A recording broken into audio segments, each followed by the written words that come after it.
following clips in this episode are owned by Hasbro.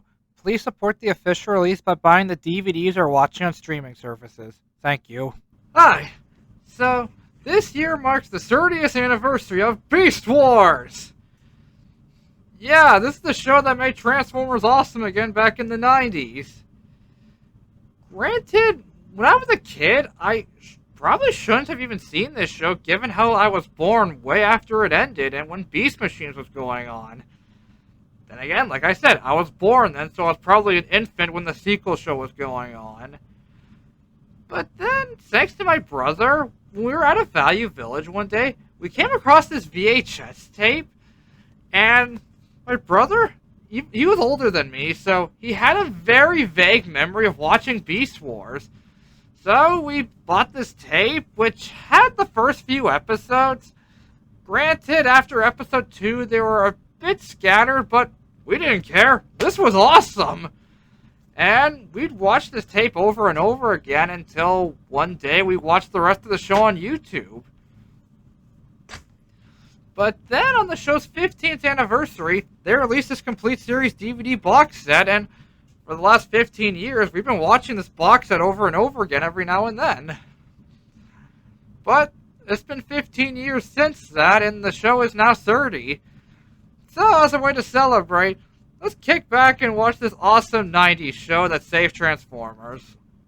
The first episode is called Beast Wars Part 1, which starts off with two ships shooting at each other, and through the dialogue, we learn that one of them is an exploration ship that is surprisingly armed with weapons, and the other one has someone called Megatron on board.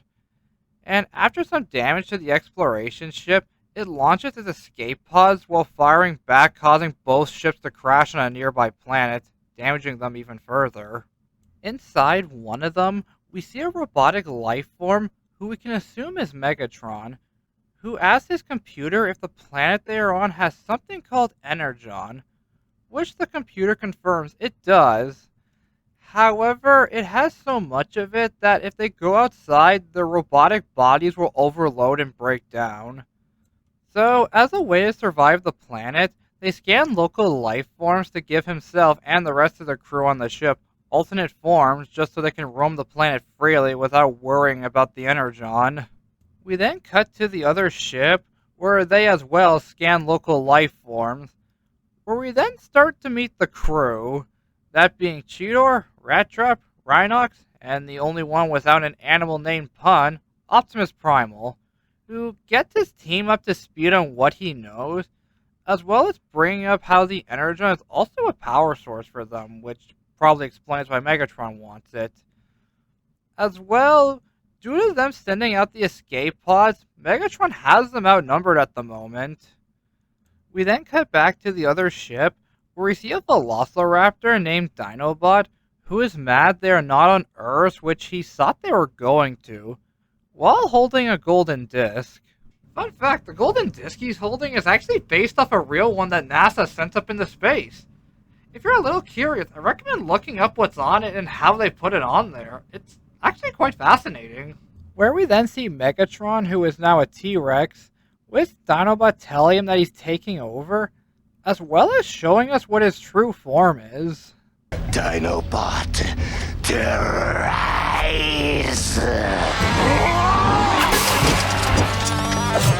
But then Megatron tells his second-in-command, Scorponok, to shoot at him in response.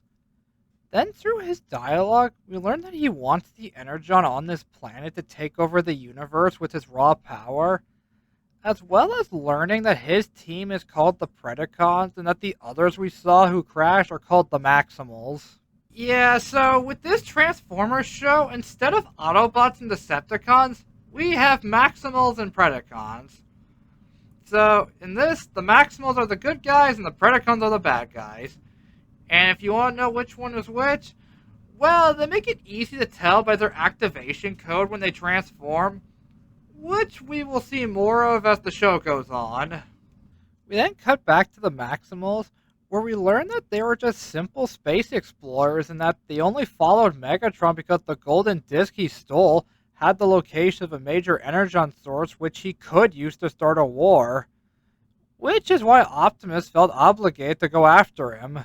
But shortly after, Cheetor runs off to test his new beast mode, and he ends up running into a big bug, which he is able to identify as a Predacon, so he transforms to fight him. Cheetor! Maximize!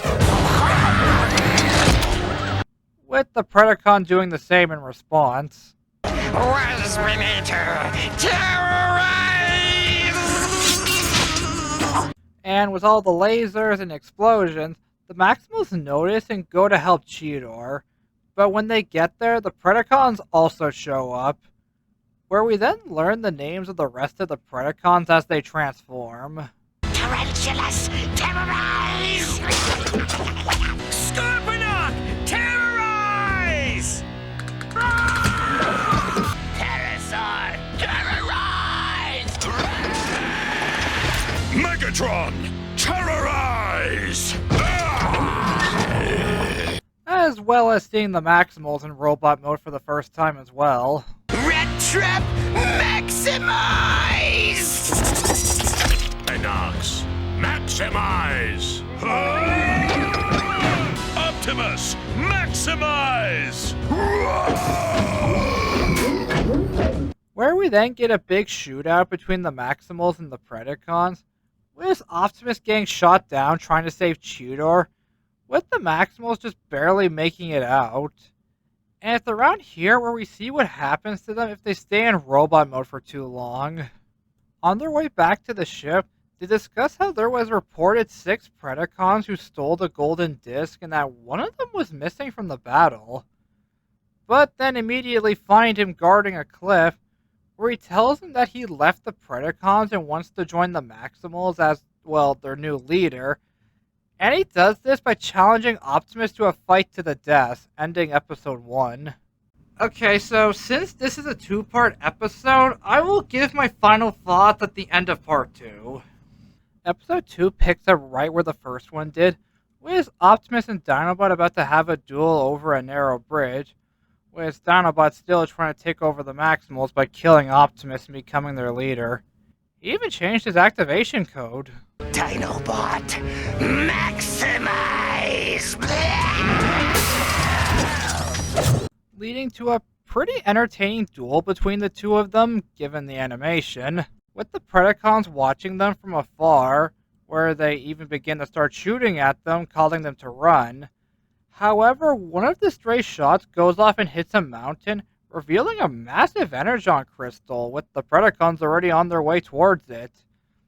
So the Maximals go after them along with Dinobot as a way to even their numbers. On their way there, they see something that looks similar to Stonehenge, showing that there was someone else on this planet before they arrived.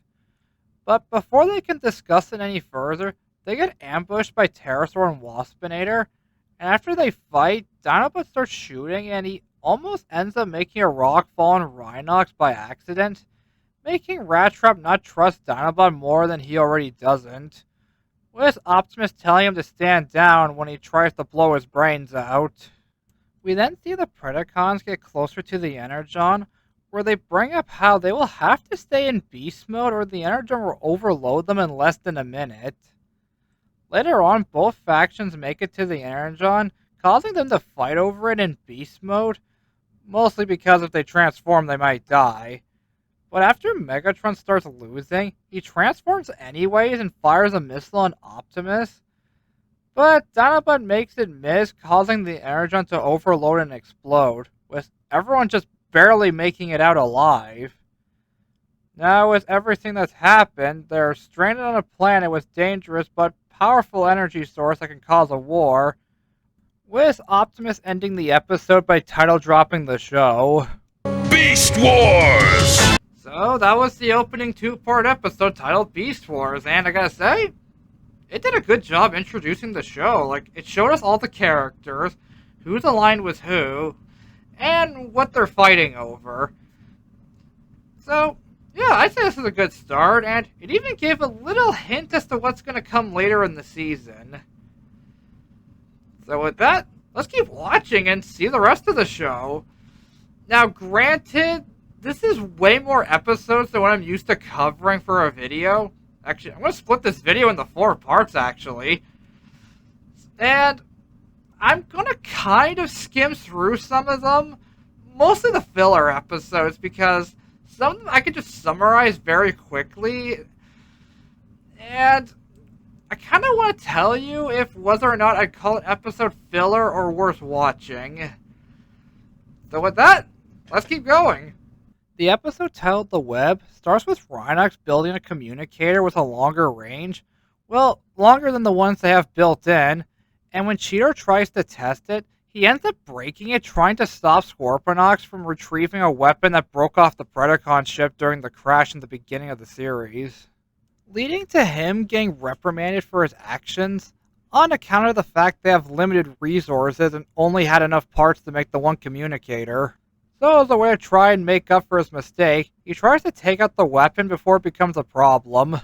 But he gets captured by Tarantulas, who plans to devour him. Yeah, despite being robots, they apparently have filters giving them the ability to eat food. But it doesn't really give them sustenance, with Rat Trap having to go in and save him. And despite being the smallest Maximal, he is able to hold his own in a fight and save Cheetor, getting him back. With the episode coming to an end with Rat Trap and Cheetor agreeing to not mention this to anyone. This, I think, was an okay episode. Like, it does really help establish that they are stranded on the planet and don't have infinite resources. And it's the first time we see the secret lab Tarantulas uses, which we will see more of as the show goes on. And I also think it does a good job at showing that despite Rat Trap being the smallest Maximal, he is able to put up a really good fight, because usually in any media or show, the smallest character is the joke character, but here, Rat Trap can hold his own in a fight, and even later on, he does get a lot of awesome moments.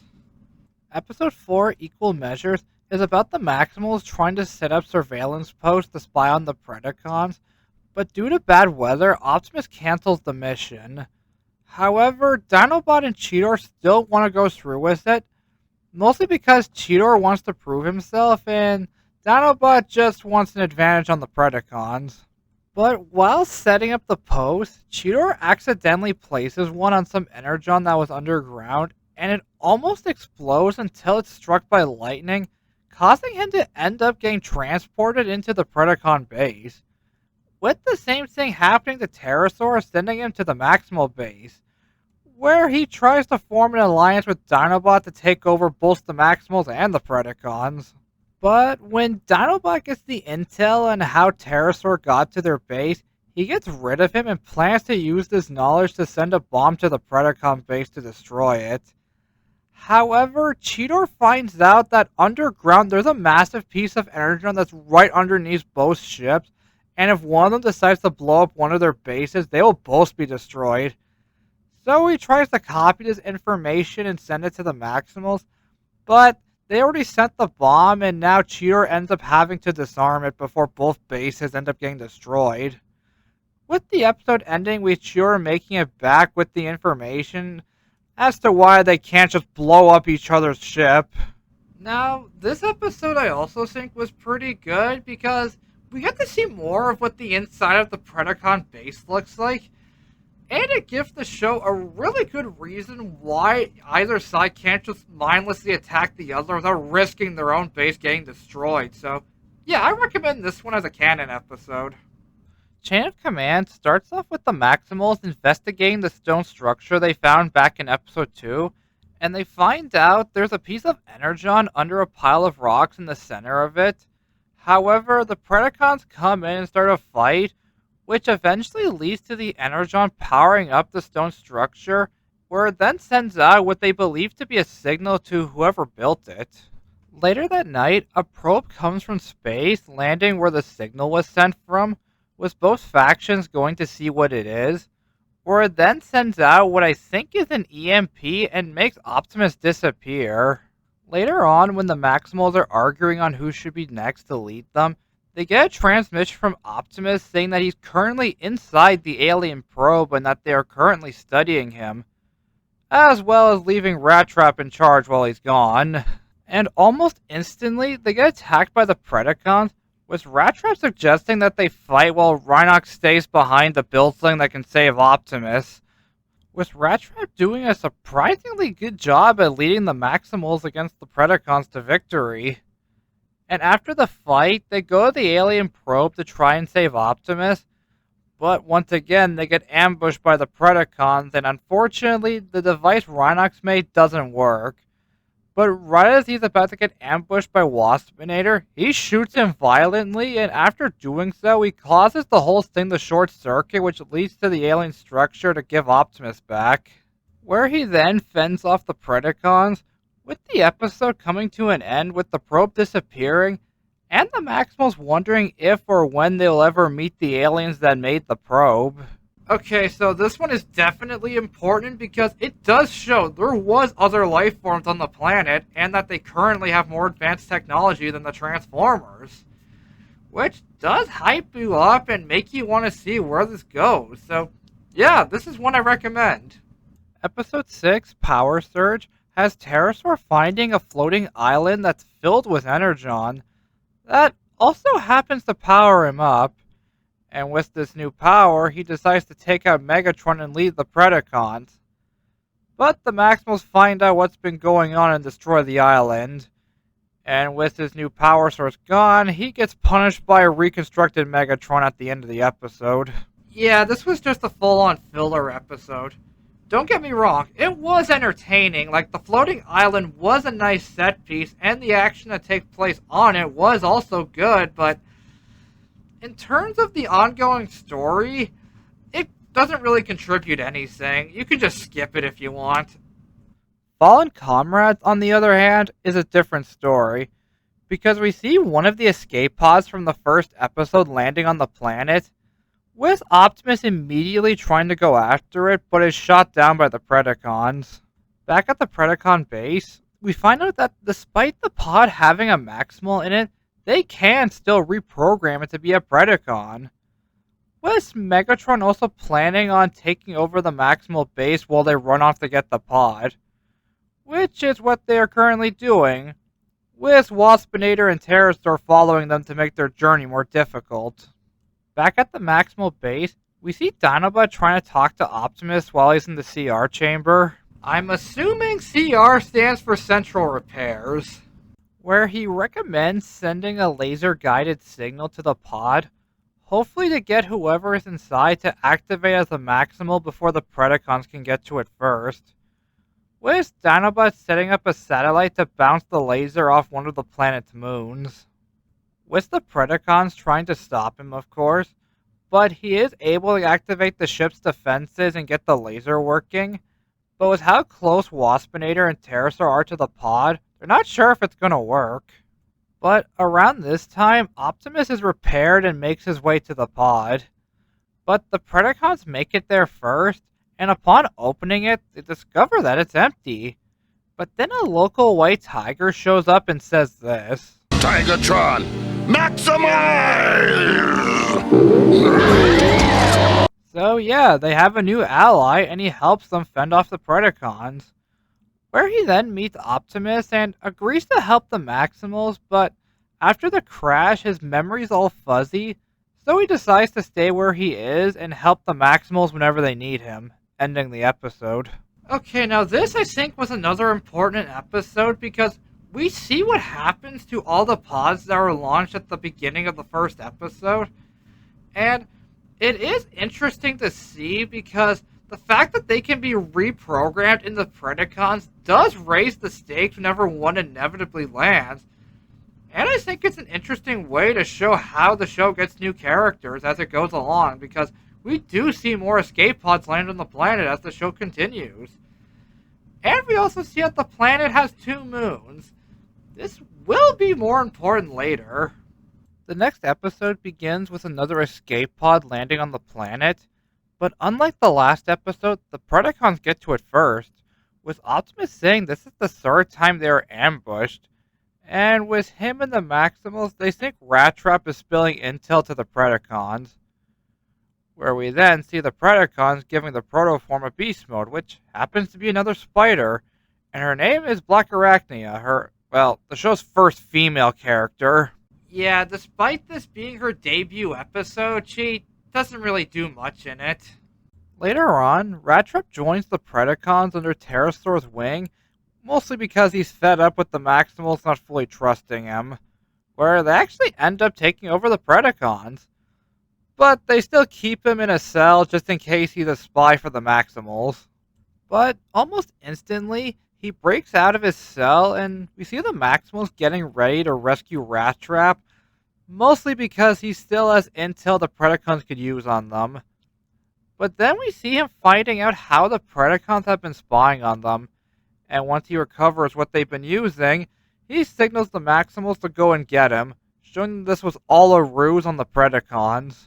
And when the Maximals attack the base, Megatron comes back and instead of beating up Pterosaur, he actually lets them lead him in the battle, which goes poorly for him to the point where they just let Megatron lead again. With the episode coming to an end with Optimus congratulating Rattrap on his mission. Now this I would call another filler episode if it wasn't for the fact that they introduced a new character in it. Granted, I still think it was a good episode because the way Megatron takes command back is quite interesting because normally you would just expect him to go up to Pterosaur and beat him within an inch of his life and take command back. But instead, he still lets him lead and fail so bad that the other Predacons just bail on him. Not gonna lie, that was clever. A better mousetrap starts with the Predacons trying to dig a hole underground to the Maximal base, where we see more of Black Arachnia's personality showing that she's actually quite intelligent. And while this is going on, the Maximals are setting up their AI defense system called Sentinel. But then they get a Predacon signal with Optimus and Tigertron going to investigate, which just happens to just be Waspinator. But back at base, Rattrap and Dinobot accidentally break the control panel that operates Sentinel, causing it to see everyone as a threat, making them have to evacuate the base, with Rattrap staying behind to try and fix it. With Optimus getting an alert about this, leaving Tigertron to go after Waspinator, where he ends up finding a fake wall, and we see for the first time the little spider boss that Tarantulas mostly uses. Later on, he catches the Predacons and stops their plans by making a massive crater just outside the base. But back inside, we see Rattrap make it to the central computer, and after getting so close to the reset button, they give us a fake out death, but he's fine and gets Sentinel working properly. Heck, they even prepared a fake end to the episode before revealing he was alright. Now, once again, another good episode. And thankfully, unlike the last one, it did show us more of what Black Arachnia is like, which I did complain about. And we got introduced to Sentinel, the Maximal's AI defense system, which we will see more of every now and then as the show goes on. But my biggest complaint is the fact that it's twice in a row we have an episode where Rattrap has to infiltrate a base. Like, the last episode was the Predacon base, and this one is the Maximal base. I'd be, less annoyed if it wasn't for the fact that he did this earlier, because after the opening two-parter, we got 2 episodes in a row of Cheetor just being the reckless young recruit. I don't know, it's still a good episode, but it's annoying how, twice already they retooled what's basically the same plot into different episodes. I don't know, it's still good, so let's just move on. Guerrilla Warfare starts off by showing Optimus and Dinobot studying some of the local plant life. Yeah, in case you forgot, before the Beast Wars started, the Maximal crew, aside from Dinobot, were space explorers, not soldiers. And seeing them do what they did before is kinda neat. But it still makes me question how they had so many weapons on board before they even chased after the Predacons. Speaking of, we see Scorponok ambush them and fire a Cyber Bee on Optimus before, Optimus shoots him away. But almost instantly, the Cyber Bee starts to weaken Optimus, and when they get him back to base, they discover that if they try to remove it, it will probably kill him. As well as Dinobot bringing up that its main purpose is to make Optimus a coward once it starts to take effect on him. and that Scorponok probably has the antivirus to take it off him safely. However, once it does turn on, it doesn't make him a coward. It actually makes him very aggressive. But later, after they sort of get him under control, they get the idea to use his newfound aggression to storm the Predacon base and get the antivirus. And when he does, it's great. Like, one of the things he does is powers through Tarantulas' gunshots and impales him on the wall with one of his weapons. Eventually, they do get the antivirus and save Optimus, as well as leaving a little something for the Predacons, with the episode ending with Optimus and Dinobot having a nice moment. Now, this is definitely another filler episode, but if you're gonna make a filler episode, at least make it entertaining. Which this episode is, so it has my approval. Now, The Probe is an important episode in my opinion, because it starts off on Cybertron, where we see them send out probes to find Optimus and Megatron's crew, and when the Maximals find out about it, they try to send a signal to get help, but unfortunately their ship's radar is too weak to send an SOS that'll reach it. However, it will orbit the planet again, so out of pure desperation, they try to set up a signal tower in Predacon territory to hopefully send an SOS to the probe.